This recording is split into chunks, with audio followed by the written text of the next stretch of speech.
Sophie, Duchess of Edinburgh, was Queen Elizabeth's favorite, and she just made it clear. She's not Camilla's ally.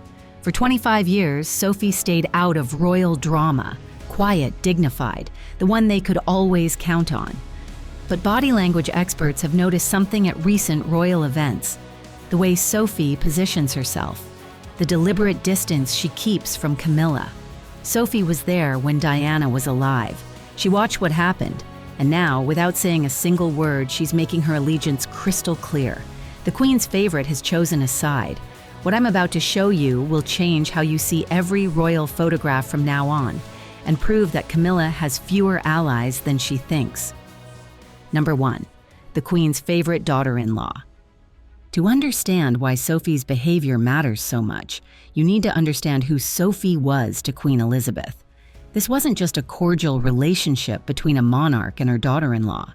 This was genuine love, genuine trust, genuine friendship. Royal biographer Ingrid Seward put it perfectly when she told reporters that with the exception of her daughter Anne, the Queen was closer to Sophie than any of the other royal women. It really was a genuine closeness, and Elizabeth was always Sophie's biggest confidant. Sophie found her presence soothing, according to Evening Standard. After Prince Philip died in April 2021, Sophie became a rock for the grieving monarch. They would stay up late discussing everything. They shared interests in horses, riding, war films, and historical documentaries. Sophie even convinced the Queen to watch Netflix's The Crown, the controversial dramatization of royal history. That's the level of trust they shared. Number 2. What the body language reveals. Body language expert Judy James has spent years analyzing royal interactions, and what she's found about Sophie and Camilla is damning. Despite being sisters-in-law, James told Express, there are few, if any, body language moments between Sophie and Camilla that would suggest anything warmer than a polite and even rather formal relationship. Think about what that means. Sisters-in-law for over 2 decades, attending hundreds of events together, standing side by side at funerals, weddings, coronations, and state functions. And the warmest description a trained expert can give their relationship is formal and polite. James continued her analysis by noting there is no mirroring between them to hint at natural empathy or like-minded thinking. In body language terms, mirroring is when two people unconsciously copy each other's gestures, positions, and movements. When you genuinely like someone, when you feel connected to them, your body naturally mirrors theirs. It's a sign of rapport, of understanding, of actually wanting to be near that person. Sophie and Camilla? None of it. Zero mirroring, zero natural connection, zero warmth. They stand near each other because protocol demands it. They smile because duty requires it. But the warmth that should exist between family members? Completely absent. Number 3. The 2001 scandal that exposed everything. Here's something most people have forgotten. Back in 2001, Sophie was caught in a scandal that nearly destroyed her royal career. And what she said during that scandal tells you everything you need to know about her real feelings toward Camilla. A News of the World reporter posed as an Arab sheikh and secretly recorded Sophie speaking candidly about the royal family. The tapes were devastating for Sophie's public relations business. They revealed a side of royal life that the palace desperately wanted hidden. But one detail stands out above all others. Sophie spoke about Charles and Camilla's relationship, and what she said was brutal in its honesty. According to the recordings documented by royal author Giles Brandreth, Sophie called Charles and Camilla number 1 on the unpopular list within the royal family. She stated flatly that there was no way Charles and Camilla could ever marry while the Queen Mother was still alive. The Queen Mother, of course, was fiercely loyal to Diana and reportedly couldn't stand Camilla. This was 2001, 4 years before Charles and Camilla's wedding finally took place in 2005. And Sophie was already making her feelings known about the woman who had destroyed Diana's marriage. But the sentiment Sophie expressed? That never changed. That was her genuine opinion, caught in an unguarded moment. And unguarded moments tell you more about a person than any prepared statement ever could. Number 4. the contrast with Kate is staggering. Here's where it gets really interesting. Because while Sophie maintains that formal, careful distance from Camilla, her relationship with Catherine, Princess of Wales, couldn't possibly be more different. Royal commentator Katie Nicholl has observed that Sophie and Catherine are very close, much more so than people realize. The two have been spotted sharing genuine laughs, warm interactions, and joining each other at favorite royal outings throughout the years. At the 2012 Olympics in London, Sophie and Kate sat together at the Paralympic rowing competition, sharing obvious warmth and camaraderie that photographers captured extensively. At Wimbledon in 2016, there they were again, side by side in the royal box, laughing together like genuine friends rather than distant in-laws. The two live near each other in Windsor, which has allowed their friendship to deepen over the years. They visit each other's homes. They support each other through difficult times. During Kate's cancer treatment in 2024, Sophie was reportedly one of the people Kate could count on for emotional support. This isn't coincidence. This is deliberate choice. Sophie chooses warmth with Kate. She chooses genuine friendship. She chooses to spend time together beyond what duty requires. With Camilla, she chooses formal politeness. She chooses careful distance. She chooses to fulfill her obligations and nothing more. And in the world of royal body language, where every gesture is analyzed and every positioning is photographed, those choices tell you everything about where Sophie's true loyalties lie. Number 5, the exclusivity signals at Royal Ascot. At the 2023 Royal Ascot, body language expert Judy James noticed something extraordinary about Sophie's interactions with King Charles. Something that revealed the inner dynamics of the royal family more clearly than any official statement. The current royal women seem to be creating a rather caring and empathetic group around the new king, James observed. But here's the crucial detail she noted in her analysis.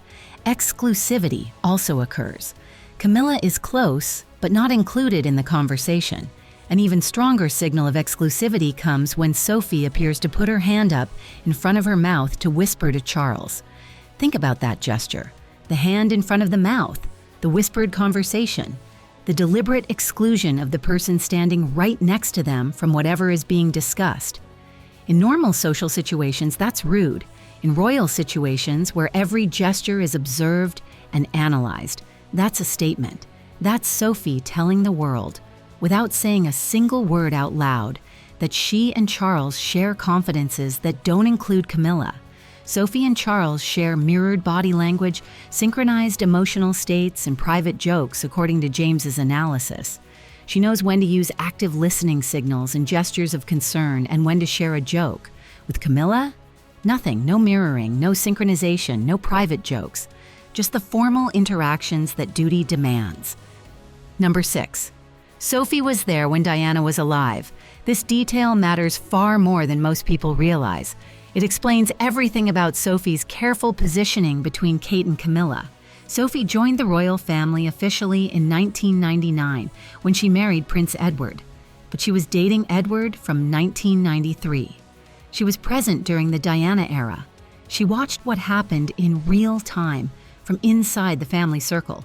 She saw Diana's suffering during those final years of her marriage. She witnessed the chaos of Charles and Camilla's affair becoming public knowledge.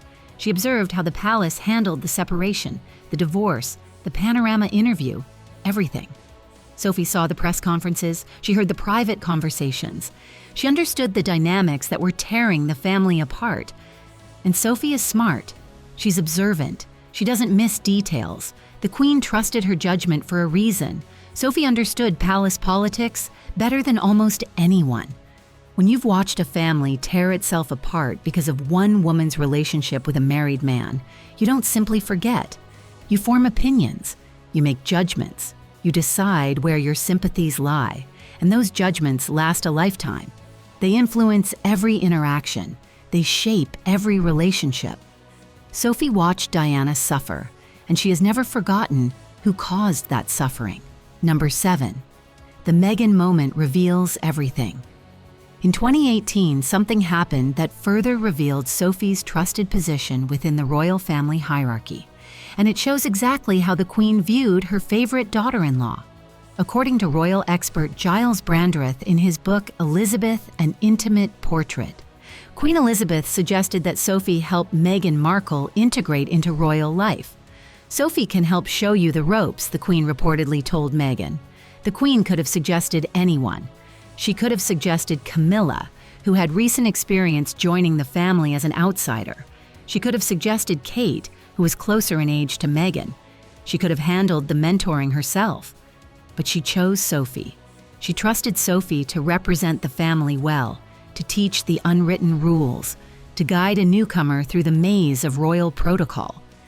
Meghan allegedly declined the offer. Whether that was wise remains debatable given what followed. But here's what matters for our story. The Queen trusted Sophie so completely that she designated her as the official mentor for new royal women. That's an extraordinary vote of confidence. That's the Queen saying, out of everyone in this family, Sophie understands how things work. At Harry and Meghan's wedding, body language expert Judy James noted something interesting. "It is Camilla and Sophie who look a little dour," she observed, with the normally sparkling Sophie sitting hunched and grim-faced in the pew behind Camilla. Sophie rarely looks dour. She's known for her warmth, her genuine smile, her easy manner with people. What was different that day? Perhaps it was who she was sitting near. Number 8, the bridge that has a gap. Royal author Sean Smith recently made an observation that perfectly captures Sophie's unique position within the family structure. At 60 years old, Sophie is placed almost exactly in the middle of Kate and both Anne and Camilla. She bridges the gap between the generations. She's old enough to be respected by the senior royals, young enough to relate to the newer generation. But here's what's fascinating about that bridge. It connects smoothly in some directions and has a notable gap in others. Sophie connects seamlessly with Kate. They live near each other in Windsor. They visit each other's homes regularly. They support each other through difficult times. During Kate's cancer treatment in 2024, Sophie and Prince Edward were there emotionally for William and Catherine, according to Katie Nichol. Sophie connects smoothly with Princess Anne, who shares her no-nonsense approach to royal duties. Both women are workers. Both women show up, do their jobs, and don't seek the spotlight. But Camilla? The bridge to Camilla seems to have a gap that has never been properly filled. Sometimes you get a glimpse of Sophie and Camilla at official engagements. Royal commentator Katie Nichol noted, and you can see the smiles aren't just for the cameras. They genuinely get along. But that's the most positive spin anyone can put on it.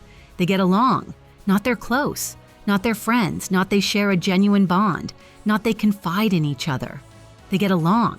Like colleagues who don't hate each other but would never choose to spend time together outside work. Number 9, the Christmas Carol revelation. December 2024 brought another telling moment that demonstrated exactly where Sophie's loyalties lie. At Kate's Christmas Carol concert at Westminster Abbey, the seating arrangements spoke volumes. These arrangements aren't random. They're carefully planned. They send messages about relationships and hierarchies. Sophie sat next to Kate, not near Kate, next to her. The placement was deliberate. The visual message was clear for anyone paying attention. Sophie is Kate's ally. Kate is Diana's spiritual successor. Kate wears Diana's ring. Kate honors Diana's memory. Kate is raising Diana's grandchildren. And Camilla?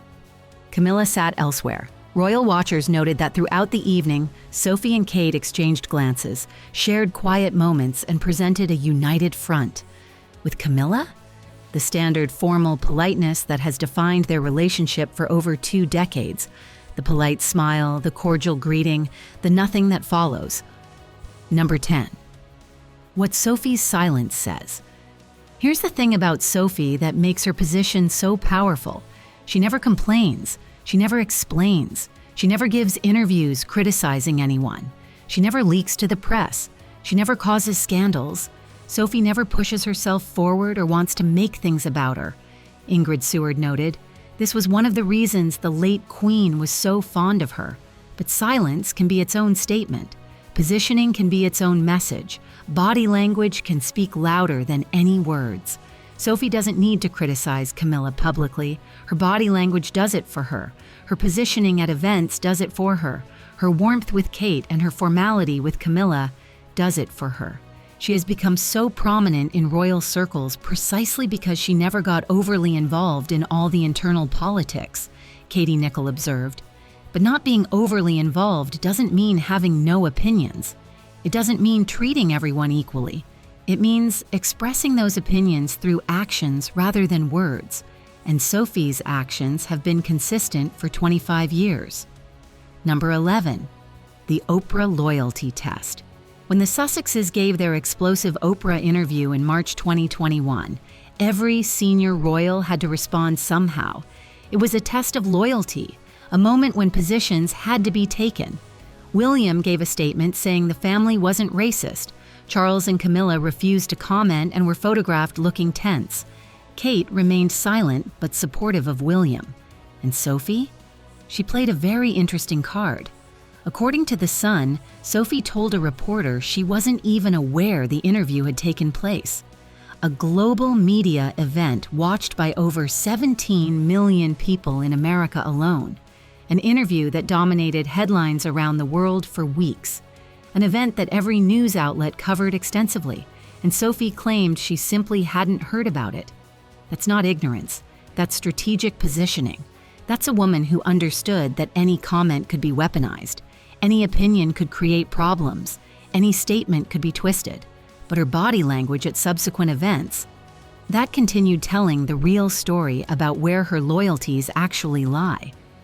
Number 12, the peacemaker who picks sides.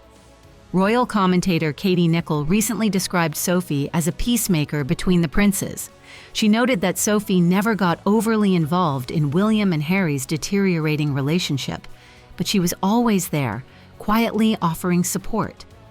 Sophie and Prince Edward have been there emotionally for William and Catherine, Nicholl explained, particularly during Kate's cancer treatment. They were a constant source of support during that difficult period. Notice who is mentioned in that support network: Sophie, Edward. William's inner circle rallied around Kate during her treatment. Notice who is missing from that description: Camilla. When Kate needed emotional support during the most difficult period of her life, Sophie was there. Edward was there. William's trusted advisors were there. Camilla, despite being Kate's stepmother-in-law, despite being queen, despite theoretically being a senior figure Kate should be able to lean on, wasn't mentioned in that support structure. Some gaps speak louder than any words. Sophie, Duchess of Edinburgh, has spent 25 years showing the world exactly where her loyalties lie. Not through dramatic statements, not through leaked interviews, not through public criticism, through actions, through body language, through the warmth she shows Kate and the careful formality she maintains with Camilla. The Queen's favorite understood something that many people miss. You don't have to criticize someone publicly to make your position clear. You simply have to choose who you stand with. Sophie stands with Kate. Kate wears Diana's ring. Kate honors Diana's legacy. Kate is raising Diana's grandchildren. But Sophie isn't the only one who has been quietly making her feelings known. In our next video, we reveal what Diana's makeup artist has kept silent about for 27 years.